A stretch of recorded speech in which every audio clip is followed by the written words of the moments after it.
बीड जिल्ह्यातील गुन्हेगारांचे शस्त्र परवाने हे रद्द करण्यात यावे यासाठी सामाजिक कार्यकर्त्यांचे बीडच्या जिल्हाधिकारी कार्यालयासमोर धरणे आंदोलन सुरू आहे.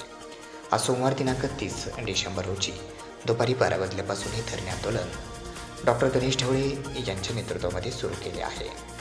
बीड जिल्ह्यामध्ये जानेवारी 2024 ते नोव्हेंबर 2024 या गेल्या 11 महिन्यात 40 खून करण्याचा प्रयत्न केल्याच्या 178 तसेच गर्दी करून मारामारी करणे, दंगल घडवणे यासारखे 498 गुन्हे बीड जिल्ह्यातील महिला व मुली सुरक्षित नसून 166 अत्याचाराच्या घटना तर विनयभंग छेडछाडीच्या 413 घटना घडल्याची पोलीस दरबारी नोंद आहे. तात्कालिक पोलीस अधीक्षक अविनाश पारकर यांनी कमीत कमी 2 आणि जास्तीत जास्त 16 गुन्हे दाखल असलेल्या 245 जणांची जिल्हा विशेष शाखेकडून माहिती घेऊन जिल्हाधिकाऱ्यांना परवाना रद्द करण्याची शिफारस केली होती.